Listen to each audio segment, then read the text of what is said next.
என்ன Peter select பண்ணிருக்கா. He is a lucky boy. Yes, மதா 77ஆம் ஆண்டு ஜனவரி மாதம் 26ஆம் தேதி காலையில இங்க ஒரு பெண் குழந்தை வந்து சென்றிருக்கா. அவ இன்னும் இங்கதான் இருக்கா? இல்ல வடக்குதுக்கு யாராவது வாங்கிட்டு போயிட்டாங்க? சொல்லுங்க மதா ப்ளீஸ். அவளை பத்தி தெரிஞ்சுக்க நீயே இப்படி பதட்டப்படுற? காரணம் இருக்கு, முதல்ல சொல்லுங்க மதா. அவ வேற யாரும் இல்ல, உன் பொறுப்புல இருக்கிற ரோசி தான். ரோசி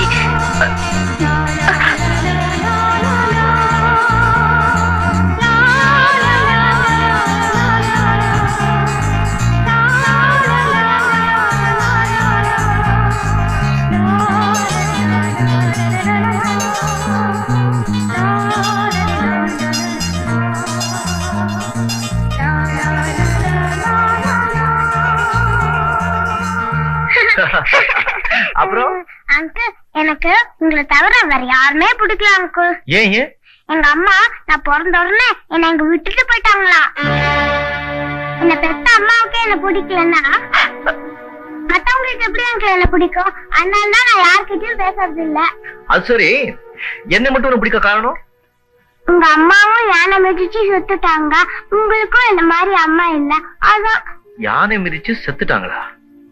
ஓ ஓ ஆமா ஆமா. அப்புறம் அந்த குட்டி யானை கிட்ட கூட ரொம்ப பிரியமா இருந்தீங்க, இல்லன்னா அது பண்ண தொண்டு எல்லாத்தையும் பொறுத்துக்கிட்டு அது அம்மா கிட்ட சேர்த்திருப்பீங்களா? அது மாதிரி உன்னையும் உங்க அம்மா கிட்ட சேர்த்துடுவா. வேண்டாம் அங்கிள். ஏமா? அந்த அம்மா என்ன பெத்ததுமே குட்டி யானை விட்டுட்டு ஓடல, ஆனா எங்க அம்மா என்ன பெத்ததுமே அனாதையா விட்டுட்டு ஓடிட்டாங்க. என்ன வேண்டாம்னு தூக்கி எறிஞ்சுக்கிட்ட நான் மறுபடியும் போக மாட்டேன். I hate my mother. நான் போக மாட்டேன். சரி, அனுப்பு சொல்ல போகல. சரி, அம்மா கிட்ட போக மாட்டியா? வேண்டாம் வேண்டாம் போ. அங்கிள், என் ஆசை என்ன தெரியுமா? எப்பவுமே உங்களை பாத்துக்கிட்டு இருக்கணும். இன்னொன்னு, எங்க அம்மாவை நான் பார்க்கவே கூடாது. பார்த்தாலும் அம்மா கூப்பிட மாட்டேன். கவலைப்படாதேம்மா, உனக்கு என்ன எப்ப பாக்கணும்னு தோணுதோ அப்போ ஒரு போன் பண்ணு, நான் வந்துடுறேன். சரி, அப்ப நான் வரட்டா? இது அன்னைக்கு நான் கொடுத்த புக்கு தானே? ஆமா அங்கிள். இது என்ன காஞ்சி போய் கிடக்க? இதை தூக்கி எரிஞ்சு விடுறேன், நாளைக்கு புதுசா கொண்டு கொடுக்குறேன். வேண்டாம் அங்கிள், என்கிட்ட இருக்கட்டும். சரி சரி, எடுத்துக்கோங்க. வேண்டாம். எடுத்துக்கோங்க. வேண்டாம். Bye uncle. பாய்.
என் குழந்தைய கண்ணுல காட்டிட்டு கை கெட்டாத தூரத்துல வச்சிருக்கிய, இது என்ன நியாயம்?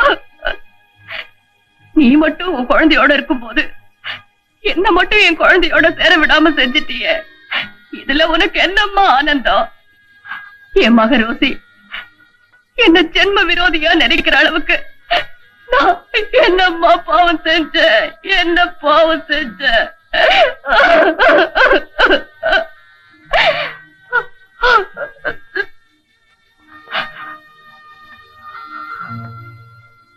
மத, எனக்கு ஏற்பட்டிருக்கிற கொடுமை இந்த உலகத்துல எந்த தாய்க்குமே ஏற்படக்கூடாது மத, ஏற்படவே கூடாது. ரோசி உன் குழந்தையா?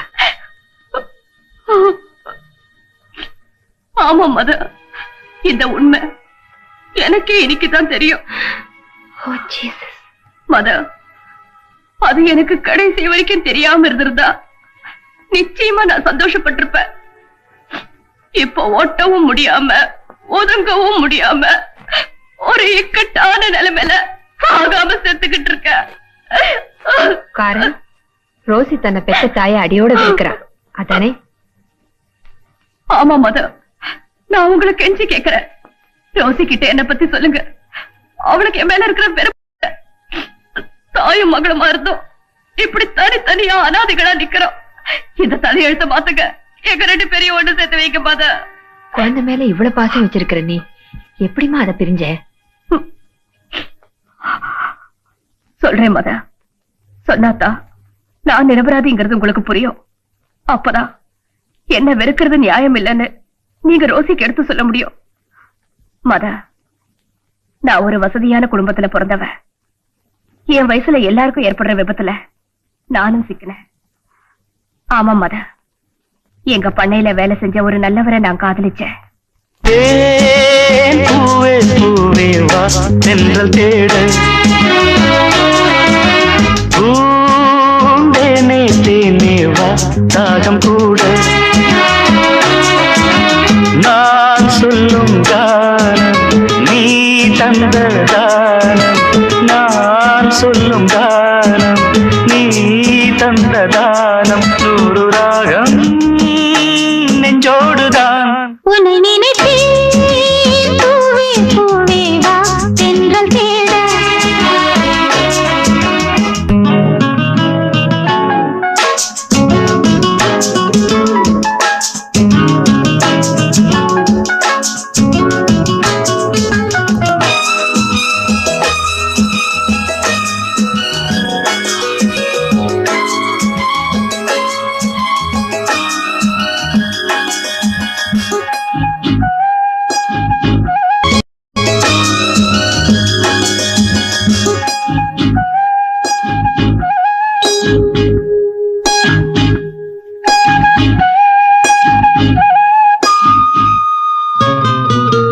பனி விழும் புல்வெளியில் தினம் தினம் பொன் பொழுதில் கனிவிடும் உன் மடியில் கலந்திடும் உன் உறவில். நானும் கம்பந்தான் கொஞ்சம் போது கொஞ்சம் இன்பம் போல் வேறு ஏது? தேவதேவி என்னோடுதான் உன்னை நினைத்தேன் பூவே பூவே வா தென்றல் தேட. பூந்தேனே தேனே வா தாகம் கூட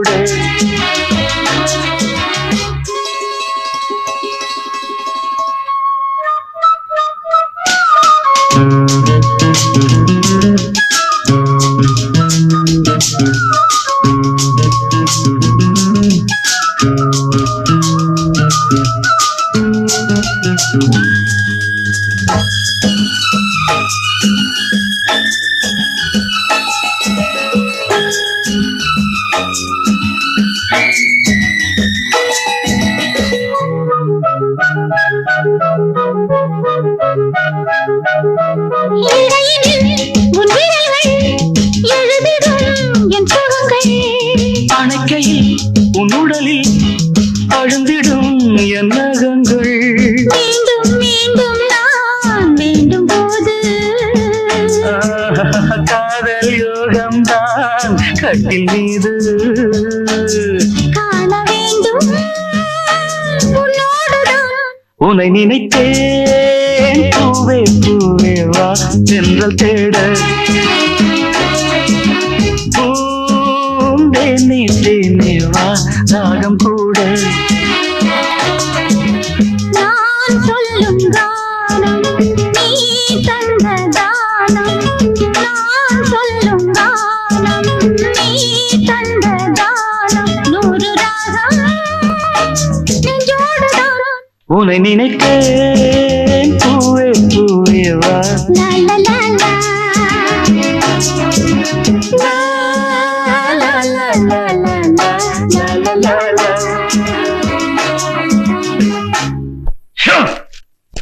வெட்டி சாய்க்காம விவரமா சொல்லிக்கிட்டு இருக்கிறேன். ஒரே பொண்ணு செல்லம் கொடுத்தது தப்பா போச்சு.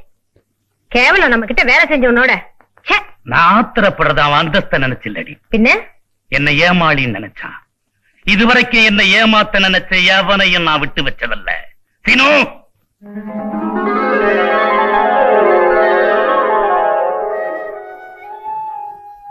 என்ன யோசனை? நம்ம கல்யாணத்தை பத்தி தானே? ராஜு, எங்க அப்பாவோட குணத்தை பத்தி எனக்கு நல்லாவே தெரியும். ஆரம்பத்துல ஆச்சா போச்சாம் பாரு. எங்களை மன்னிச்சிருங்கன்னு காலைல விழுந்தா அடுத்த நிமிஷமே மனசு மாறிடுவாரு. நன்றி கெட்டத்தனமா நடந்துகிட்டுமோன்னு மனசாட்சி உறுத்துது. இத பாருங்க, ஒரு பொண்ணோட விருப்பப்படி அப்பா அம்மா அக்கா தங்கைங்களை அடைய முடியாது. அவ விரும்பியபடி கணவன் அடைய முடியும். அதைத்தான் நான் செஞ்சிருக்கேன். அது தப்புன்னு எனக்கு தோணல. லலிதா, ராஜு, இன்னைக்கு நமக்கு முதல் இரவு. மிச்சத்தை காலையில பேசிக்குவோம்.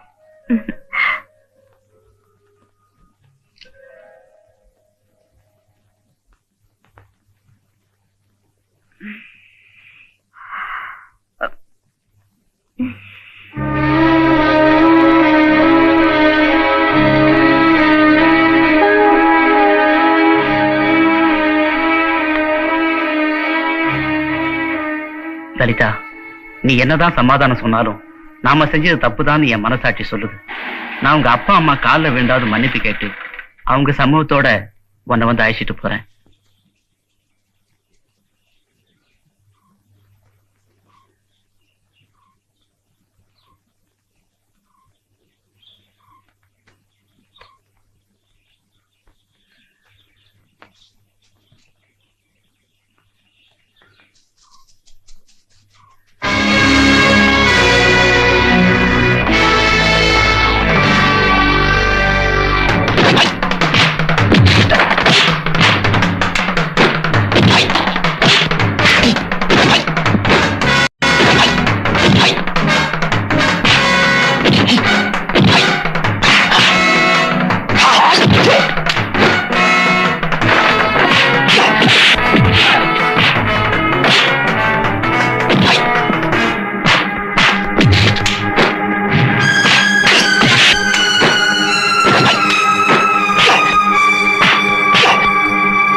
என்ன மன்னிச்சிருங்க.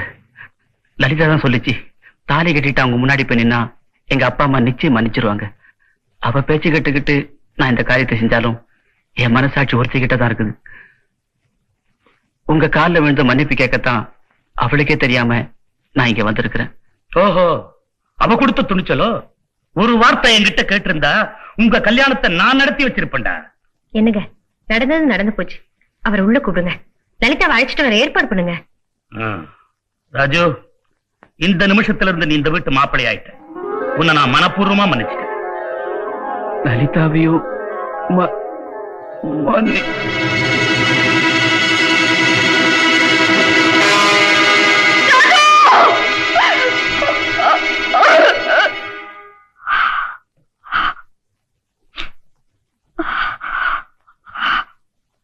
என் கணவரோட வாழ்ந்த ஒரு நாள் வாழ்க்கை எனக்குள்ள உயிர் பெற ஆரம்பிச்சிடுச்சு. அத கருவிலேயே அழிக்க என்ன பெத்தவங்க முயற்சி பண்ணாங்க, வற்புறுத்தினாங்க. நான் மறுத்த. ஊர் மான அவமானத்துக்கு பயந்து இந்த ஊர்ல ஒரு நர்சிங் ஹோம்ல சேர்த்தாங்க. பிரசவத்துல நான் மயக்கமாயிட்டேன். கண்ணை திறந்து பார்த்தப்போ குழந்தைய காணோம். எங்கன்னு கேட்டேன். அது செத்து பொறுத்திருச்சது எங்க அப்பா சொன்னாரு. கொஞ்ச காலம் கடந்து என்ன புது வாழ்க்கைக்கு திருப்ப என்ன பெத்தவங்க முயற்சி பண்ணாங்க. நான் ஒரு முடிவுக்கு வந்தேன். அடுத்த நாளே வீட்டை விட்டு வெளியேறினேன். என் குழந்தைய இழந்த ஏக்கத்தை போக்கிக்கிறதுக்காகத்தான் குழந்தைகளை வளர்க்கறதுலயே என் காலத்தை கழிக்கணும்னு முடிவுக்கு வந்தேன். அதனாலதான் இங்க வந்து சேர்ந்தேன். ஆனா விதி என் குழந்தை இருக்கிற இடத்துக்கு என்ன கொண்டு வந்து சேர்த்துருச்சு. மத, இப்ப சொல்லுங்க, ஜோசி சொன்ன மாதிரி நான் இதயம் இல்லாதவளா, இரக்கம் இல்லாதவளா? சொல்லுங்க மதர். இல்ல லலிதா, இதெல்லாம் ரோசிக்கு எடுத்து சொல்லி என்ன அம்மானு கூப்பிட சொல்லுங்க மதர், பிளீஸ். சாரி லலிதா, ரோசிக்கு அம்மாவா இருக்கணும்னு நீ ஆசைப்படுற, அவ உயிரோட இருக்கணும்னு நான் ஆசைப்படுறேன். என்ன சொல்றீங்க? முதல்ல உன் மனசை திடப்படுத்திக்கிட்டு நான் சொல்ல போறத கேளு. ரோசி இந்த ஆசிரமத்துக்கு வந்து சேர்ந்து 5 வயசானதுக்கு பிறகு ஒரு நாள் மயங்கி விழுந்தா. உடம்பெல்லாம் நீளம் பூத்து போச்சு. டாக்டர் கூப்பிட்டு காட்டினதுக்கு அப்புறம் தான் தெரிஞ்சது அவ ஒரு ஹிருதய நோயாளின்னு. ஆமாமா, ஹிருதயத்தில் உள்ள 4 வால்வுக்குள்ள பொண்ணுலதான் அவ உயிர் ஓடிட்டு இருக்கு. அவ அதிக நாள் வாழ மாட்டான்னு அவளை சோதிச்சு பார்த்த டாக்டருங்க சொல்லிட்டாங்க. கர்த்தர் அருளாலே 8 வயசு நடந்துட்டு இருக்கு. ஆனா எப்போ அந்த சின்ன இதயம் தன்னுடைய துடிப்பை நிறுத்துமோ, என்னைக்கு அந்த அழகான மலர் மண்ணுல உத்தரமோ, அந்த மாதாவுக்கு தான் தெரியும். மதர், ஒண்ணு அவ பிறந்தப்பவே நான் செத்துருக்கணும், இல்ல நான் பாக்குறதுக்கு முன்னாலேயே அவ செத்துருக்கணும். இந்த ரெண்டுமே செய்யாம எங்களை இப்படிப்பட்ட நிலையில நிறுத்திட்டாரே கடவுள், நான் என்ன பண்ணுவேன்? உன் மனசு தேத்திக்க. ரோசி உன் குழந்தையே இல்லைன்னு உன் மனசுக்குள்ள ஒரு முடிவுக்கு வா. நீதான் தாயின்னு தெரிஞ்சா தன் தாயை அடியோட வெறுக்கிற அந்த பிஞ்சு மனசு நிச்சயமா அது தாங்கிக்காது. இந்த உண்மையை நீ மறைச்சுதான் ஆகணும். ரொம்ப சுலபமா சொல்லிட்டீங்க மதர். ஆனா என் மனசு எவ்வளவு வேதனைப்படன்னு நீங்க ஒரு நிமிஷம் யோசிச்சு பாத்தீங்களா? லலிதா, நீ ரோசியை 10 மாசம் உன் வயித்துல சுமந்திருக்கலாம். ஆனா நான் அவளை 8 வருஷம் ஏன் இதயத்துல சுமந்திருக்கேன். அவளோட இந்த நிலைமை எனக்கு என்ன துன்பத்தை கொடுத்திருக்க முடியும் நீ யோசிச்சு பாத்தியம்மா? நீ இந்த ஆசிரமத்துல வந்து சேர்ந்தப்போ ஒரு அழகான மலரை பார்த்து, இந்த மலருக்கு ஒரு நாள் தானே ஆயுள்னு என் மனசுல அனுதாபம் தோணுதுன்னு சொன்னேன். உடனே நான் அவனுக்கு வேலை தர காரணம், ரோசியும் அந்த மலர் மாதிரி அல்பாயசுல போறவளாச்சே, இருக்கிற வரைக்கும் அவளை பாதுகாக்க உன்னாலதான் முடியுங்கிற ஒரே காரணத்துக்காக தான். இப்போ அவ முடிவுக்கு நீயே காரணமா இருக்க போறியா? ஸ்டெல்லா அவளை அமெரிக்கா அழைச்சிட்டு போறேன்னு சொன்னப்போ இந்த நிலையில இருக்கிற ஒரு குழந்தைய எப்படி அனுப்புறதுன்னு தான் நான் மறுத்தேன். நான் அவளுக்கு துரோகம் செய்யறதா நீ குற்றம் சாட்டினேன். நான் அவளை இந்த ஆசிரமத்தை விட்டு அனுப்ப மறுத்தேன். நீ அவளை இந்த உலகத்தை விட்டு அனுப்ப துடிக்கிற.